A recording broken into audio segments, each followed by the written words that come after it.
សួស្តីបងប្អូនទាំងអស់គ្នាថ្ងៃហ្នឹងយើងមកលេងវគ្គស្អីគេនេះវាអាពេលយើងលុសសញ្ញាកំហុសមានអីថាវាហ្នឹងស្អីយើងឥឡូវជុំ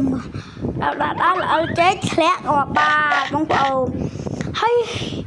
អូយឡើងសុបាយអើយបងប្អូនខ្ញុំភ័យចង់ងាប់ខ្ញុំស្រែកមួយថ្ងៃ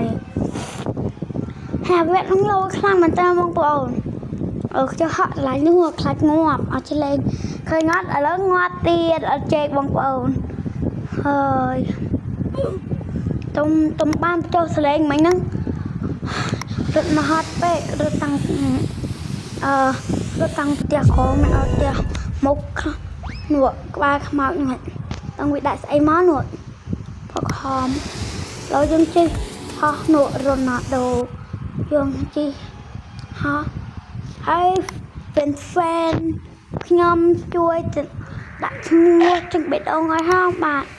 ចុច copy link ចុចសញ្ញាកណ្ដឹង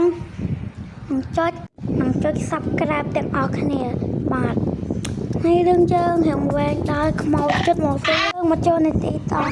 លេងមិញបងខ្ញុំឥឡូវវាធ្វើសលេងចឹងទៀតយើងរៀងច្រើនដែរតិចទៀតយើងយកទៅផុស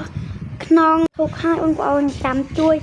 subscribe ចុចសញ្ញាកណ្ដឹងហងបងប្អូនយើងចោលហើយតិចទៀតចោលไปបងប្អូនខ្ញុំចូលចិត្តលេងហើយខ្ញុំលេងរាល់ថ្ងៃឡើងសប្បាយបងប្អូនអាពេលហ្នឹងសប្បាយខ្លាំងណាស់អាខ្មោចដល់ល្អចេកទៀតហើយល្អចេករហូតបងប្អូនរឿងយើងក៏ចាប់ដែររឿងយើងចាប់ហើយយើងទៀតបានទៅចូលស្លេងមិញហ្នឹងគឺស្លេងយើងចាប់လာហើយមិនមានអីតទៀតទេ